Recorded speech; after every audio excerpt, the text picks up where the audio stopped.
Welcome to this Greg's Bass Shed video lesson. So that exercise that I just played uses 3 of the main 7th arpeggio shapes.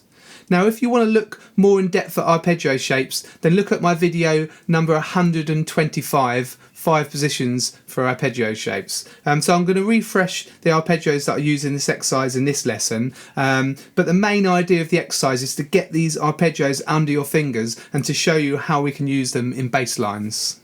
You're also going to learn in this lesson about the 2-5-1 progression. So this chord progression is really common in jazz standards and I use it in this exercise, and it's very important to get these kind of shapes under your fingers when you come to play walking bass lines and even to play solos. Now when I composed this exercise I called it Bach Jazz because it kind of uses the same idea that Bach used to use in his preludes. Like there's a prelude in C for piano,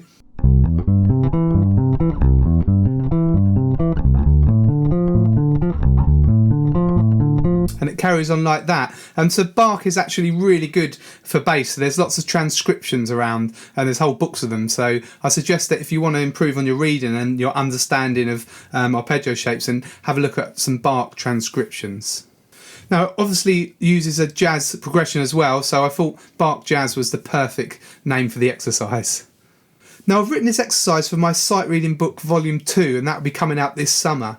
Now if you want to start sight reading with some very easy exercises, then have a look at my volume 1. That's on my website gbshed.com. Just go to the books menu and you can have a look there. And if you're really interested also in working on your reading, then I've got a reading music course for bass players, a big video course, a complete course that goes from the beginning to advanced reader. And again, that's on my website gbshed.com. So as I said, the chord sequence for this exercise is a 2-5-1. So it's a 2-5-1 in A major. So the 3 chords are B minor 7, E7 and A major 7. So it's called a 2-5-1 because we're in A. It starts on the 2nd chord, which is B. Then it goes to the 5th chord, which is E, and then the 1st chord, which is A. So you'll hear this 2-5-1. Okay, we can actually play those chords. It's quite tight up here for the B bit. Or we can play it down here. Okay, and if you want to look at how to play these 7th chords, then my last lesson, 126, will show you how to play all these 7th chords. But they're really good just to kind of start to hear how that sequence is. Okay, so that's that chord there. Okay, so what I'm going to do now is I'm going to show you the 3 arpeggio shapes that you need for the exercise. Now I've written this all down on the PDF along with the exercise. That's in tab and standard notation. You can get that below by clicking the link in the description. So I suggest that actually you download that now because it'll be useful for when I come to show you the exercise. Also remember to subscribe to my channel by clicking the red subscribe button and click the notification bell, and you'll get notified of all my new videos as they come out. So the first arpeggio that you need is B minor 7. Now for this exercise, if you play it in the backwards position, so you go that way, then you can play this exercise in one hand position apart from the last few notes. So B minor 7, you can play it that way. Obviously this is the kind of standard way to play it, but play it in the backwards position, so you start with your little finger on B on the E string. Okay, so practice that a few times. So we've got root, 3rd, 5th, flat 7, octave. Okay, so that's B minor 7. Then we've got E7. And the backwards position again, but we don't need these 2 top notes. We're actually going to go lower. So another alternative position. Okay, they're the same notes, but we're just using them below the root. So you could start on G sharp.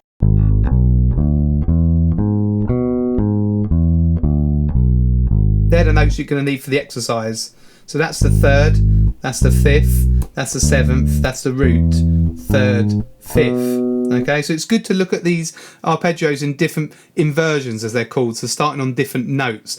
Now that's the alternative position for E7. I've written that on the PDF. Okay. And then A major 7 arpeggio. So we've got the root, 3rd, 5th, 7th, that's not the flattened 7th, it's the major 7th, and then the octave. Now for this exercise right at the end, we go right up to the top A. So I suggest that you practice the A major 7 2 octaves. There's a few fingering patterns here. I'll go to first finger on the 7th, and then you can do 2, 1, 4, 3, 4.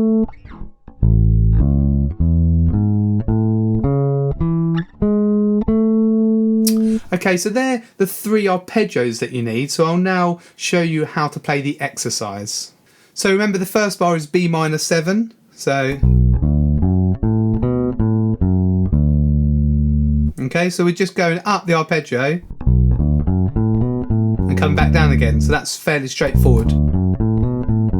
And then for this bar, this is the E7. So what we're doing, we're going root, 3rd, 5th, 3rd, root, 7th, 5th, 7th, okay? Remember, these are all notes from the E7 arpeggio. So that's why I got you to practice the arpeggio going right down to the G sharp, okay? So the first 2 bars.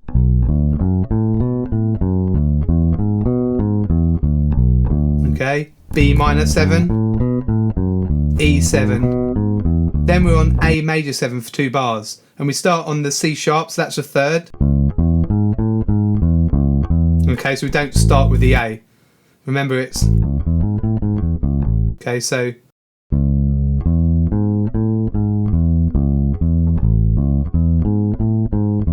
And the 4th bar is just a straight A major 7 arpeggio. Okay, so the 3rd bar, so this is the first bar of the A major 7. Remember, that starts on the 3rd.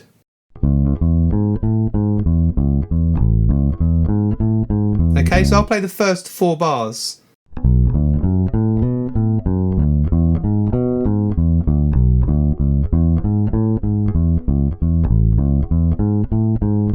And try that with me, and I'll do it a bit slower. 3, 4.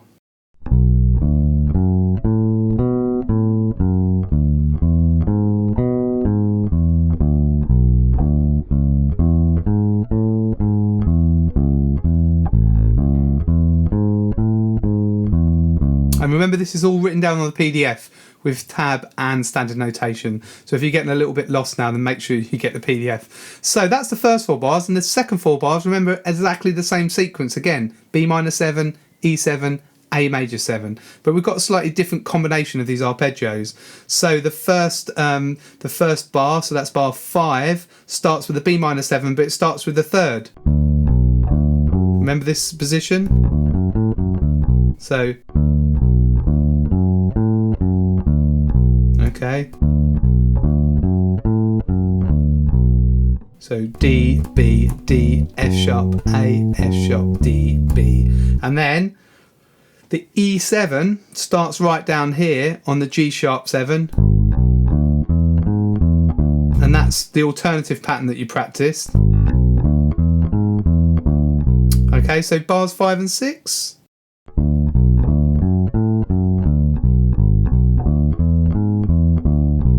Okay, and then for the last 2 bars, A major 7, just straight their way up the 2 octave arpeggio. Okay, so I'll play those last 4 bars and try with me if you want. I'll do it slowly again. 3, 4.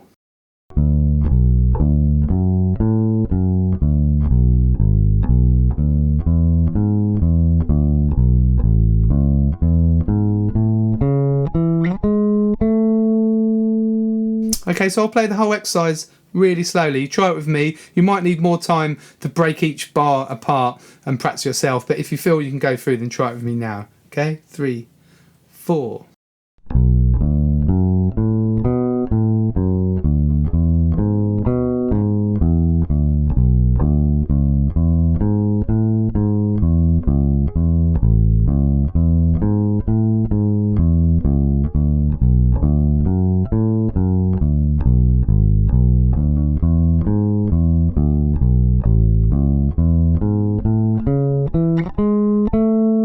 Okay, so it's following this sequence, remember?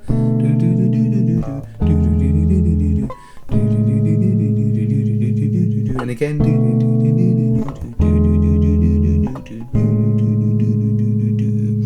Okay, so actually I'll play these chords just twice round. I'll play and I'll count through it, and you can try and play the exercise to it.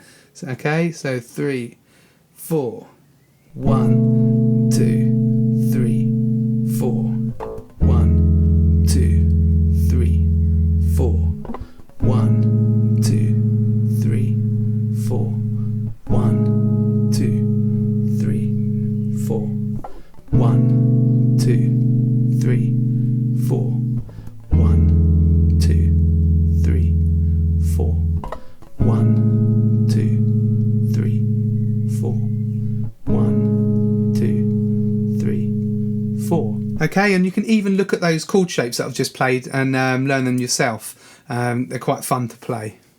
Once you can play that whole exercise up to speed, then you can transpose it into different keys. So you could just do it in C sharp.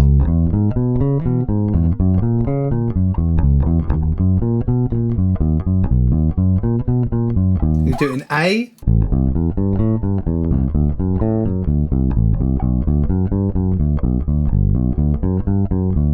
So you can do it in any key.